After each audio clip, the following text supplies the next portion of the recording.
Mining department పోయినాడే ఓసారి 28,50,000 ఎప్పుడు 5,000 దొరుకుతాయి, రెండోసారి 11,000 అంటే న్యాచురల్ ₹1,00,00,000. ఇట్లా ఎన్నిసార్లు ఎన్ని రోజులు అక్రమ క్రషింగ్ జరిగింది అదంతా లెక్కబెట్టి వేస్తే కొన్ని వందల కోట్ల రూపాయలు రాష్ట్ర ఖజానాకు నష్టం జరిగింది. శ్రీధర్ బాబు గారు అంటారు, పొంగిలేటి గారు ఏదో అన్నారని ఏదో ఒక పత్రికలో వస్తే దాని మీద హరీష్ రావు గారు మాట్లాడుతుండ్రు అంటాడు. ఏదో పత్రిక కాదు, మైనింగ్ మంత్రి పత్రిక వెలుగు పత్రికలోనే పొంగిలేటి గారు మాట్లాడినటువంటి స్టేట్మెంట్ వచ్చింది, దాన్నే నేను బయట పెట్టిన కదా. ఆరోపణలు చేయడం సరికాదు అంటాడు శ్రీధర్ బాబు గారు.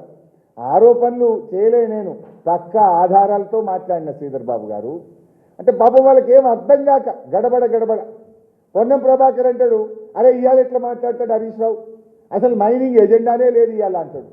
పాపం ఆయన ఒక కేబినెట్ మంత్రి. పరిశ్రమల శాఖలో భాగంగానే మైనింగ్ కూడా ఉంటుంది, మైనింగ్ కూడా ఆ రోజు ఎజెండాలో ఉన్నది, పద్దు మీద చర్చ జరుగుతుందనే కనీస విషయం కూడా పొన్నం ప్రభాకర్ గారికి తెలియకపోవడం శోచనీయం. భట్టి విక్రమార్క గారు లేచి అంటాడు, హరీష్ రావు గారు చెప్పింది వాస్తవమో అవాస్తవమో ఎవరికి తెలుసు అంటుండు. నేను ఆధారాలతోనే చూపిస్తుంటే అవినీతి జరిగింది, పెనాల్టీ పడ్డది అని మీ మైనింగ్ మంత్రి చెప్తాడు, అవినీతి చేసింది మంత్రి కంపెనీ అని నీ ముఖ్యమంత్రి చెప్తాడు.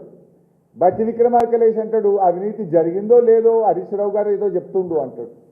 అంటే ఈ రకంగా అడ్డగోలుగా మాట్లాడుతున్నా అన్నాడు. ఇట్లా చాలా విషయాలు ఉన్నాయి.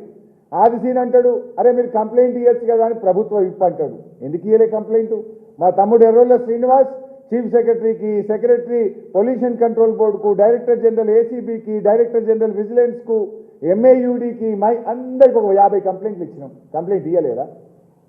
అంటే ఇట్లా ముఖ్యమంత్రి కూడా ఇప్పుడు మా అన్న చెప్పింది నేను రిపీట్ చేయను, కానీ అసలు రాఘవకు రేవంత్ మన పొంగులేటికి ఏం సంబంధం?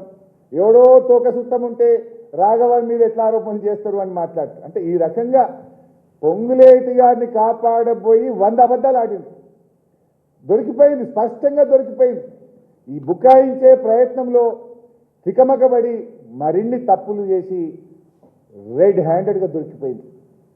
దాని నుంచి తప్పించుకోవడానికి నా మీద వ్యక్తిగతమైనటువంటి దాడి, దాని నుంచి తప్పించుకోవడానికి మా కౌశిక్ రెడ్డి గారి మీద ఎథిక్స్ కమిటీ అనేటువంటిది, దాని నుంచి తప్పించుకోవడానికి దళిత్ అనే యాంగిల్ తెచ్చి వాళ్ళకేదో ప్రేమ ఉన్నట్టు మాకేదో లేదన్నట్టు ఒక గంట సేపు ఊకదంపుడు ఉపన్యాసం ఇచ్చే ప్రయత్నం చేసిండ్రు. అంటే పొంగులేటి గారి విషయాలు బయటపెట్టంగానే నా మీద బురద జల్లేటువంటి కార్యక్రమానికి ఇవాళ ఆయన పాల్పడ్డారు.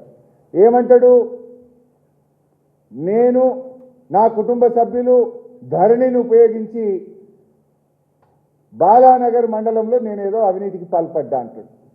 నేను అంటా ఉన్నా, నువ్వు నా బావమర్ది పేరు తీసినావు, నా తమ్ముడు పేరు తీసినావు, ఓకే, నా బావమరి మీద ఆరోపణలు చేసినావు, నా తమ్ముడి మీద ఆరోపణలు చేసినావు, హౌస్ కమిటీ వేయడానికి హరీష్ రావు రెడీయా అని నన్ను అడిగినావు కదా. I'm ready.